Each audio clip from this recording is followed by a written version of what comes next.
Hello students, आज के topic में हम डिस्कस करेंगे कि पार्टनरशिप अकाउंट्स के अंदर हम इंटरेस्ट कैलकुलेट कैसे करते हैं।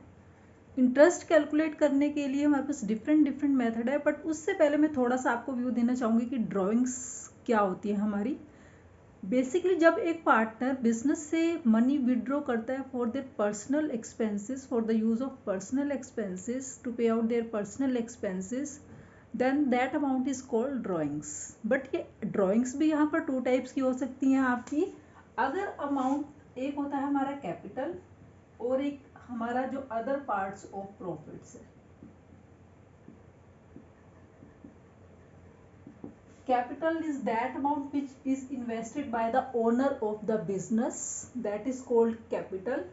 अदर पार्ट ऑफ प्रॉफिट जो हम डिस्ट्रीब्यूशन करते हैं प्रॉफिट का पार्टनर्स के among in the form of salary, commission, interest on capital, या उसके बाद भी आपका जो प्रॉफिट बच जाता है वो प्रॉफिट जो उनकी हम शेयरिंग रेशियो में डिवाइड करते हैं, तो वो सारी आपकी प्रॉफिट के पार्ट्स हो गए। अब अगर क्वेश्चन में आपको मेंशन है कि वो कैपिटल विड्रॉ कर रहा है, तो वो वाली होगी आपकी drawings against capital, that is called drawing against capital. In case वो ये शो करता है कि एक पार्टनर जो रेगुलर बेसिस पर कुछ मनी विड्रॉ कर रहा है, या फिर उसने ऐसे मेंशन किया हुआ है कि वो ड्राइंग कर रहा है कुछ, तो वो ड्राइंग होगी आपकी drawing against profit. That drawing is called drawing against profits. दूसरा इसका है कॉन्सेप्ट, अगर वो कैपिटल में से कोई मनी विड्रॉ कर रहा है, मीन्स उसने जब कैपिटल लगाई बिजनेस स्टार्ट करने के लिए, अब उसमें से कुछ कैपिटल अमाउंट को विड्रॉ कर रहा है, तो ये जरूरी नहीं है कि जो उसने विड्रॉ किया अमाउंट को दोबारा से फिर से उसको इन्वेस्ट करेगा। तो ये परमानेंट नेचर का नहीं होता। ये परमानेंट नेचर का है कि एक बार आपने निकाल लिया तो it is not compulsory to reinvest that amount in the form of capital, that is of permanent nature. But अगर आप प्रॉफिट के पार्ट्स में से कुछ अमाउंट विड्रॉ कर रहे हो, तो that is not permanent nature, that is of temporary nature.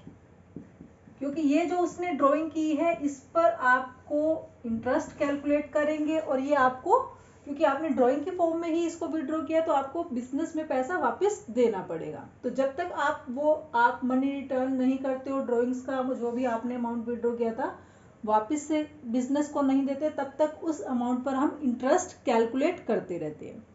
तो जब आप interest on capital find out करते हो, तो हमारा काउंट होता है, किस कॉन्सेप्ट को कंसीडर करते हैं हम, ड्राइंग अगेंस्ट कैपिटल को। ये आपका हेल्प करता है इंटरेस्ट ऑन कैपिटल में। When you have to find out interest on capital, then we consider what are the drawing against capital, or in other form you can say that capital withdraw amount, and this part will help you in calculating interest on drawings. जब आपको question में mention किया हुआ है कि partner इतना इतना amount withdraw करता है, तब हम वो ड्राइंग्स हमारी ये वाली होती हैं, और जब मुझे उस पर इंटरेस्ट कैलकुलेट करना होता है तब मैं ये कंसीडर करती हूँ कि उसने कितना अमाउंट विड्रॉ किया, कौन सी डेट को विड्रॉ किया, तो वो सब चीजें हम उस इंटरेस्ट को कैलकुलेट करने में यूज करते हैं। अब हम नेक्स्ट जो देखेंगे कि हमारे पास इंटरेस्ट को कैलकुलेट करने के लिए कौन कौन से मेथड्स है। ओके।